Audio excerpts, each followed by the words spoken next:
Good evening. Thank you for being here. The Riot report is out, and it says the only ones to blame ultimately are the rioters themselves. But the investigation into Vancouver's Stanley Cup riot in June says police were confused, their equipment failed them and was in the wrong place, and the drunken mob was already out of control even before the puck dropped for Game 7. The report makes more than 50 recommendations, and it concludes, to no one's surprise, that alcohol was at the root of the problem, but the police should have been better prepared. CTV's Louise Hartland has the story. It is the worst riot in Vancouver's history. 3 hours of complete chaos. And when it was all over, millions of dollars in damage, hundreds of people injured.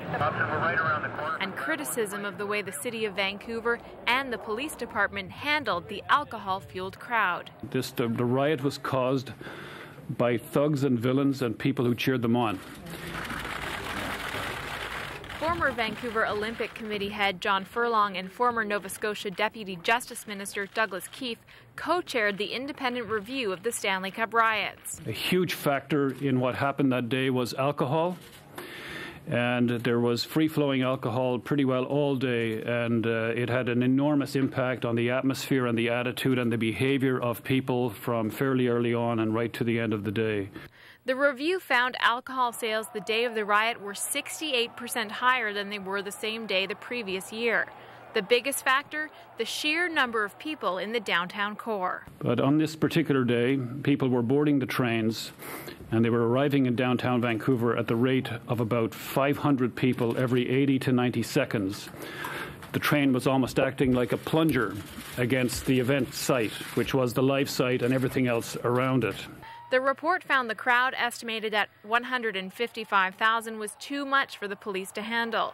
Initially, 446 officers were deployed. But the deployment was a deployment that began very slowly early in the afternoon, and the fans arrived long before most of the police. At the end of the night, there were 928 police officers on the street as the region and some officers who were at home self-deployed. And so we use that as evidence that this really was a regional riot and a regional response. By that time, the review found the police had lost control and were in a state of confusion. The police and city have also been criticized for not learning from the 1994 Stanley Cup riots. The authors found cooperation between the Vancouver police and the RCMP in surrounding areas has improved, but there are still problems, including communication. That the fact that there was not a regional police force could not be said to have contributed to the riot. However, the review did find need for a regional public plan, as well as the ability for the province and communities to declare certain events regional events.